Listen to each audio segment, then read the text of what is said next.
there. I am Janelle Barksdale, and I am the founder of Roses and Thorns.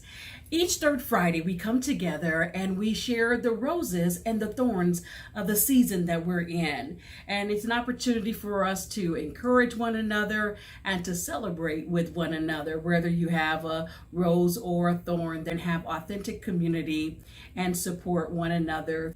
The conversation for July 2020 was entitled Now What? It's part of the Made for This series, and our conversation was about the 2 fish and 5 loaves of bread. We discussed it from Matthew's point of view. As you know, that miracle is presented in each of the Gospels. If you would read Matthew, the 14th chapter, and the 15th through the 21st verse, it gives you a detailed account of that experience. They had been in the desert, and when you're in a desert place, that means that there are some lack of resources. Doesn't mean that you're without resources. It means that there's a lack of the resources that you're used to. You know, when you're in a habitable space, there's water, there's all the elements. But when you're in a desert place, the elements are different. Not that they're vacant, they are different because there are certain plants that grow well in the desert. There are certain minerals that we use and that we need that are part of the desert habitat. And so it's not that it's without resources. And there are times in our lives that God has us in a desert place. And so they were in this desert place, and the disciples said, hey, you've been preaching all day. It's time to send these people away. And Jesus said they don't need to be sent away. Let's look for what we have. And a lot of times we are looking at what we don't have instead of taking inventory of what we do have.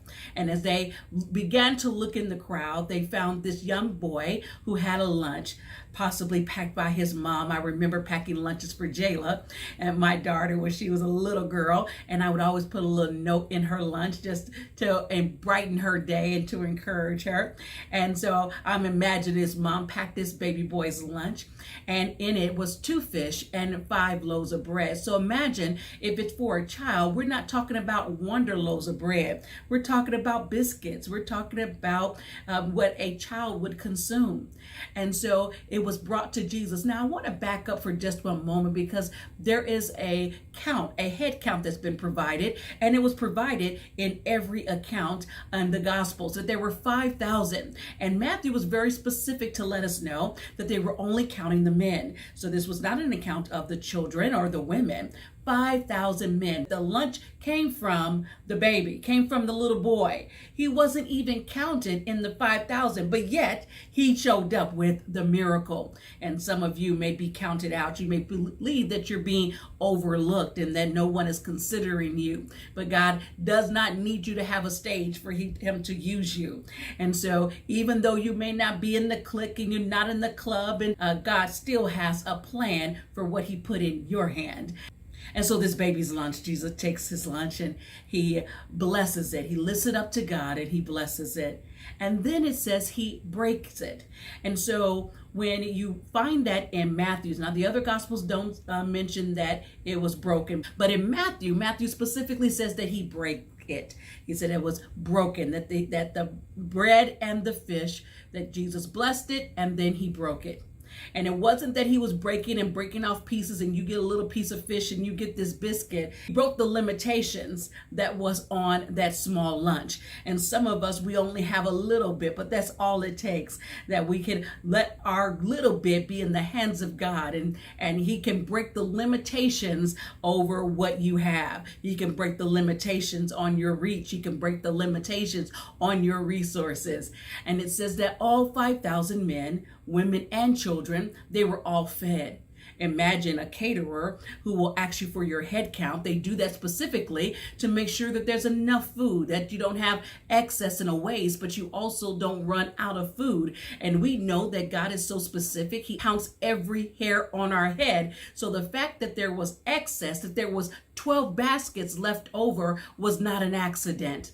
It was him letting us know that when he blesses you, he doesn't bless you just a little bit, that he will give you an overflow. There was an abundance remaining. And so I just want to encourage you that when you are having a now what moment, that has gotten to the end of your rope and you're in that season, you're saying, I've gotten here, I don't have the resources that I desire. Maybe you're in a set aside place. Maybe you're in a desert place.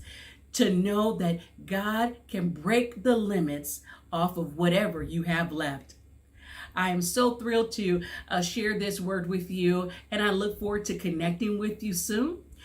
We have Roses and Thorns every third Friday, and you will find our content loaded to our website. You can go to www.rosesandthorns.org, and there you'll find content under our Intimate Conversations page. You can also make sure that you subscribe to our YouTube channel, Roses and Thorns TV, so that you are aware each time that we upload content for you. Looking forward to connecting with you.